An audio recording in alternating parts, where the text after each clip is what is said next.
Asanteni waheshimiwa. Mheshimiwa Attorney General, Mheshimiwa Hamza Said Johari.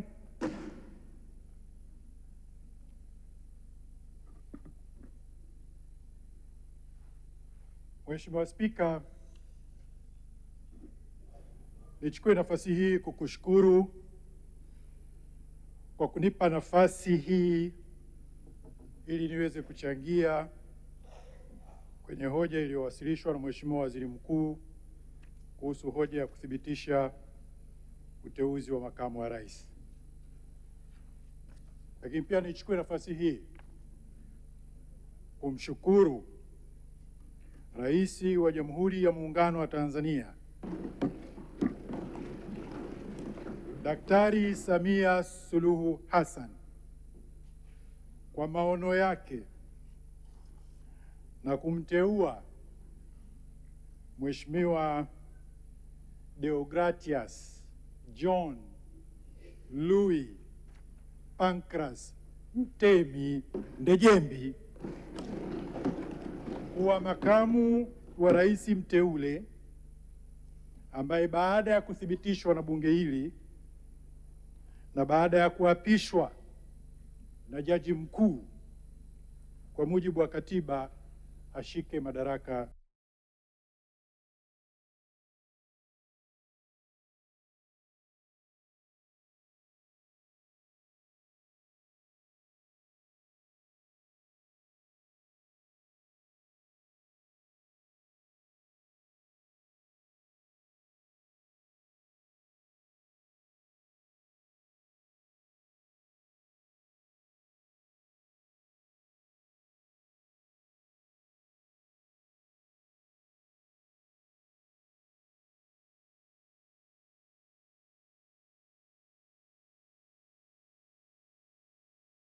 ya makamu wa rais. Tunamshukuru sana kwa maono yake haya.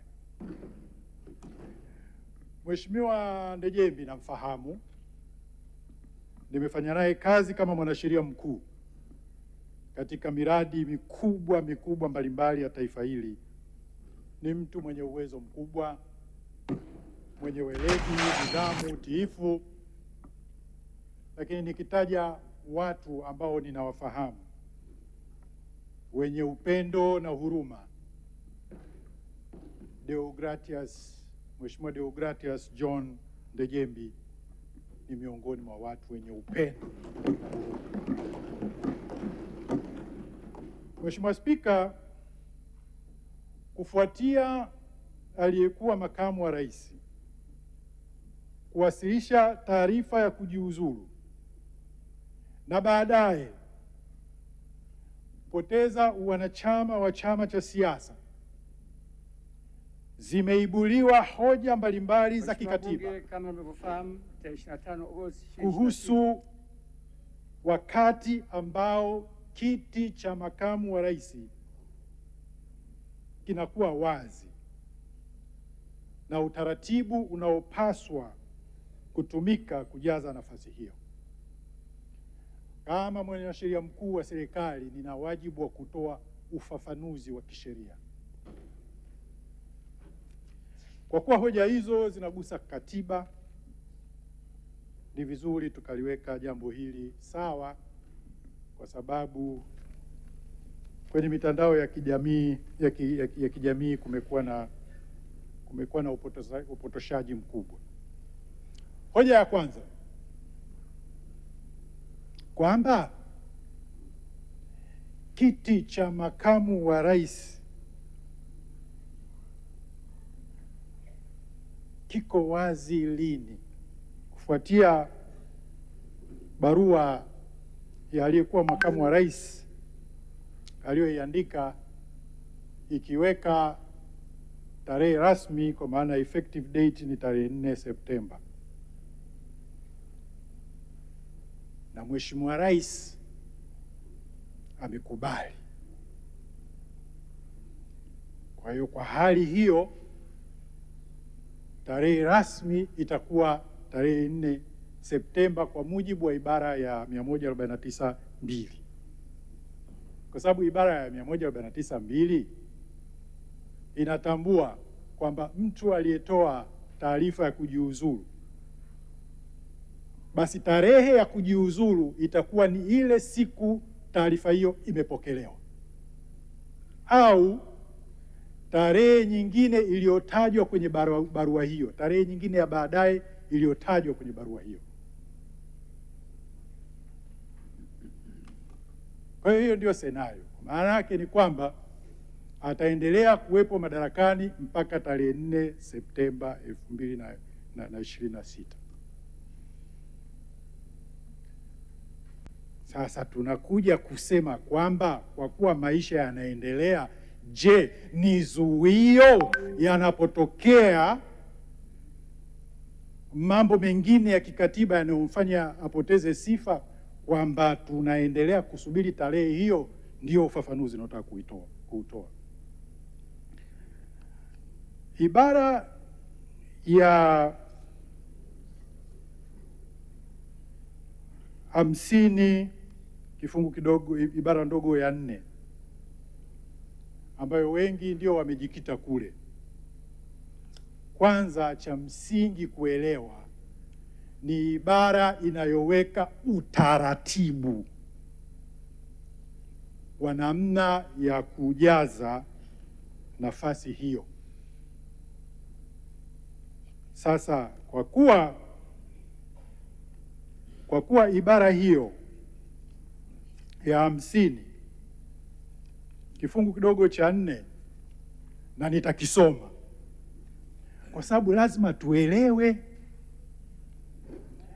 ikitokea kwamba kiti cha makamu wa rais ki wazi kutokana na masharti yaliyomo katika ibara ndogo ya 3. Ibara ndogo ya 3 imejikita katika bunge kumwondoa makamu wa rais. Ibara ndogo ya 3, kifo au kujiuzulu, basi mapema iwezekanavyo na kwa vyovyote vile ndani ya siku zisizozidi 14 baada ya kushika madaraka yake, rais atamteua mtu atakayekuwa makamu wa rais, na uteuzi huo utathibitishwa na bunge kwa kura za wabunge walio wengi. Kwa hiyo wengi walijielekeza kwenye ibara hii kwa kuwa suala la kuvuliwa wanachama halijatajwa hapa, basi kiti hakiko wazi. Sisi wanasheria kuna kitu kinaitwa Principles of Statutory and Constitutional Interpretation, yaani ile misingi ya kutafsiri sheria. Moja ya msingi, pamoja na misingi mingine, ni msingi unaitwa the Doctrine of Harmonious Construction, kwamba unapokuwa unatafsiri vifungu vya katiba na ukakutana na kifungu kinakutatiza ukiviangalia vingine, basi unatakiwa ufanye harmonious interpretation. Sasa kwa sababu issue ni makamu wa rais, unataka kumjua huyo makamu wa rais ni nani na ana sifa gani, unaachana na ibara hii, unabidi uende ukamfahamu sifa za makamu wa rais ni nani. Maana hizo ndio sifa za makamu wa rais. Inasema ibara ya 47 ibara ndogo ya 4, mtu hatateuliwa kugombea au kushika. Maana nilimsikia mpotoshaji mmoja anasema ibara hiyo inahusu wakati wa kugombea tu. Inasema kugombea au kushika. Aliyekuwa makamu wa rais aligombea. Mheshimiwa Deogratias Pancras Jembebe yeye anakuja kushika.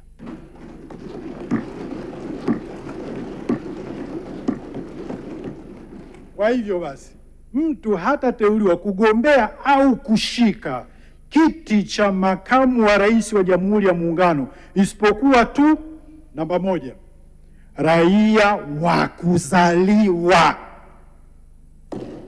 wa Jamhuri ya Muungano kwa mujibu wa sheria ya uraia. Kwani hiki kipo kule? Si tumetaja tu ibara ya 3, kifo au kujiuzulu. Kwa hiyo kwa sababu hakijaandikwa kule, akichukua uraia wa kigeni tunakuwa na makamu wa rais wa kutoka nje. Haiwezekani. Tunatafsiri vipi vifungu na sheria? Hiyo akishachukua uraia wa kigeni, sio raia wa Tanzania, tayari hiyo sifa amepoteza. Lakini pili, ametimiza umri wa miaka 40. Tatu, ni mwanachama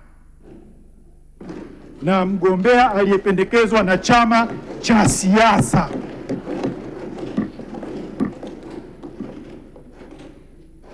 Nne, anazo sifa za kumwezesha kuwa mbunge au mjumbe wa baraza la wawakilishi. Na tano, katika kipindi cha miaka 5 kabla ya tarehe ya uchaguzi hajawahi kutiwa hatiani katika mahakama yoyote kwa kosa lolote la kukwepa kulipa kodi yoyote ya serikali.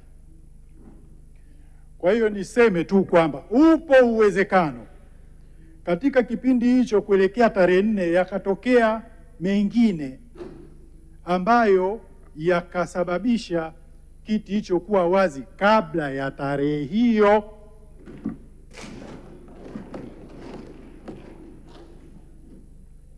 Lakini kiti kinakuwa wazi kwenye mazingira gani?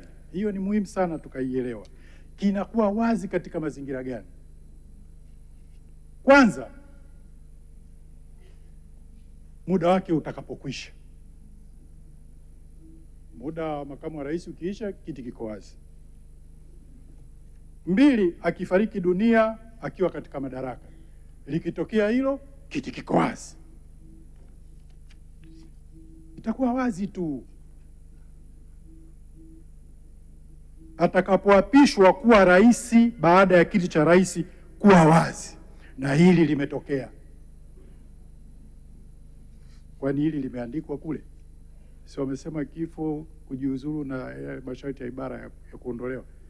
Kwa hiyo likitokea hili, maana hili limetokea kwamba aliyekuwa makamu wa rais baada ya kifo cha mheshimiwa rais ameapishwa, hicho kiti kimeshakuwa wazi. Atakapotiwa hatiani kwa kosa la jinai linaloonyesha utovu wake wa uaminifu, atakapoapishwa rais mwingine kushika nafasi ya rais pamoja na makamu wake, atakapoondolewa madarakani baada ya kushtakiwa bungeni kwa mujibu wa masharti ya ibara ndogo ya 3 ya ibara hii. Sasa hii ya mwisho mnisikilize vizuri. Atakapoacha kushika kiti cha makamu wa rais, vinginevyo kwa mujibu wa masharti ya katiba hii. Mbona hutaki kuwa unaandika katiba unajaza vitu, unaweka moja inachukua mengine yote? Kwani si unaweza ukatokea ugonjwa aidha kimwili au kiakili? Hawezi tena, kwa sababu huku masharti ya katiba makamu wa rais ndio atakayemsaidia mheshimiwa rais kutekeleza majukumu yake. Hasa hawezi, anaumwa. Ndio hii H. Lakini H ndio inaenda kuyabeba yale yote, zile sifa zote, kwamba amesita kuwa raia wa Tanzania, labda ameondolewa wanachama na kadhalika. Kwa hiyo hii H, atakapoacha kushika kiti cha makamu wa rais, vinginevyo kwa mujibu wa masharti ya katiba hii, ikitokea hilo, hicho kiti kiwazi. Sasa kiwazi lini? Siku ya tarehe 26 mwezi huu wa 8 2026, taarifa imekuja kwamba aliyekuwa makamu wa rais amevuliwa wanachama. Kwa hiyo akivuliwa wanachama, hivi makamu wa rais ni nani? Nimewatafsiria. Hiyo sifa mojawapo hapo imeondolewa. Kwa mujibu wa nilivyokuwa namsikiliza yule wakili mmoja, yeye alisema kwamba sifa hizi ni kwa ajili tu ya kugombea. Kwa hiyo huyu anayekuja kushika azimuhusu. Yaani kwa tafsiri yake yeye anataka kusema kwamba mheshimiwa rais wakati anateua mtu wa kuja kushika asizingatie hizi, kwa sababu hizi ndio sifa. Hakuna ibara nyingine iliyoweka sifa. Kwa hiyo asipozingatia hizi, maana yake nini? Maana yake ni kwamba tutakuja kuwa na makamu wa rais ana miaka 25 below 40, au tunakuja kuwa na rais kutoka nje ya nchi, Mkanada, ana uraia wa Canada. Hivi tunatafsiri vipi? Mimi nimeshangaa sana, wale mawakili wanatafsiri vipi mfumo?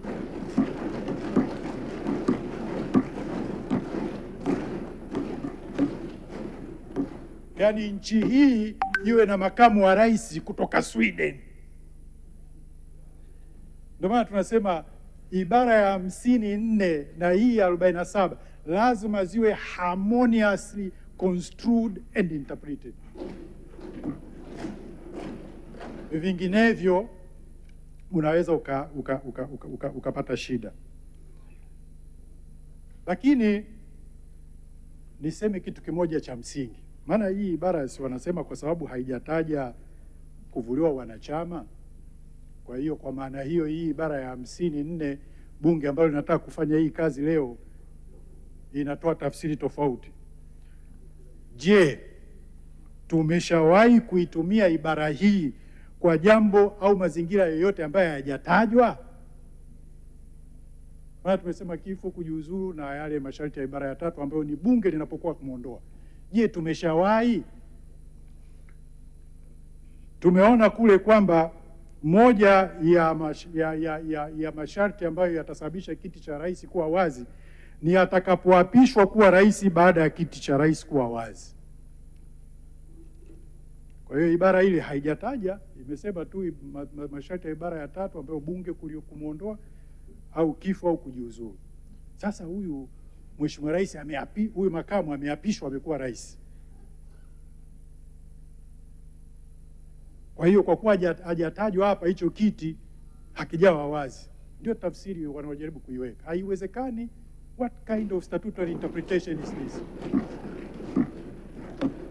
Kwa hiyo siku ya Jumanne tarehe 30 Machi mwaka 2021, Mheshimiwa Rais Daktari Samia Suluhu Hassan alileta jina la Mheshimiwa Philip Isdori Mpango ndani ya bunge hili kwa mujibu wa ibara hii wanaoijadili, na haijaandikwa hapa. Kama nilivyosema, ibara hii inaweka taratibu, yani bunge litamthibitishaje? Kwa hiyo alithibitishwa tarehe 30 Machi, siku ya Jumanne mwaka 2021, na kesho yake siku ya tarehe 31 jaji mkuu wa nchi hii alimwapisha. Na ndio maana sisi tumeona kwamba somo hili la statutory interpretation ambalo tunalisoma kule kwenye legal method tulitoe kule tulisome mwaka mzima. Kwa sababu ya changamoto hii, naona tunahitaji kulipa muda zaidi ili tutafsiri vifungu vizuri, tupate muda zaidi, kwa sababu hii inapelekea hiyo hali kwamba unatafsiri kifungu na kupelekea kwenye absurdity. Kwa sababu kama unatafsiri kifungu kwenye mazingira hayo, tunaweza kuwa na mazingira hayo mengine. Hatutakiwi tu create kiroja wakati unatafsiri, ila utafsiri ulete logic na mantiki. Kwa Mheshimiwa Spika,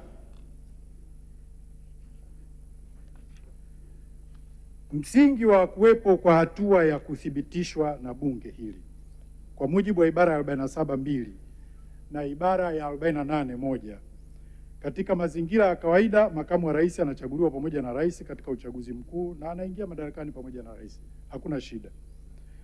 Katika mazingira hayo tayari anakuwa amepata ridhaa ya wananchi kupitia uchaguzi kule.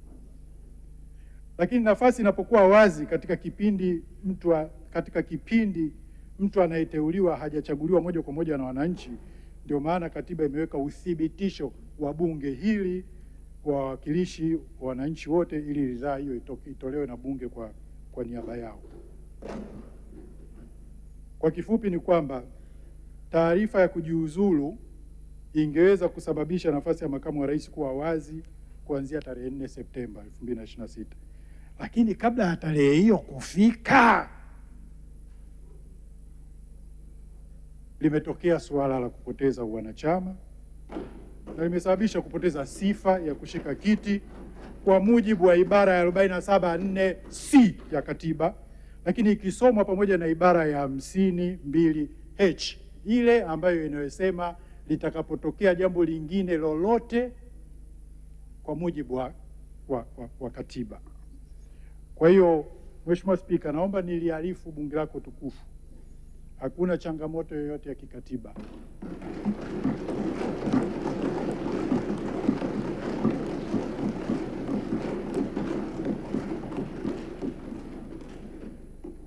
Na kama serikali tutaendelea kuhakikisha kwamba tunazingatia katiba katika maamuzi mbalimbali ambayo tunayoyafanya. Mheshimiwa Spika, baada ya kusema hayo, ninaunga hoja iliyowasilishwa na Waziri Mkuu kwamba tumthibitishe wote kwa pamoja Mheshimiwa Deogratias John Louis Pancras Mtemi Ndejembi ili baadaye hatua zinazoendelea aweze kuja kuwa makamu wa rais. Mheshimiwa Spika, kwa heshima na taadhima naunga mkono hoja. Asante sana AG.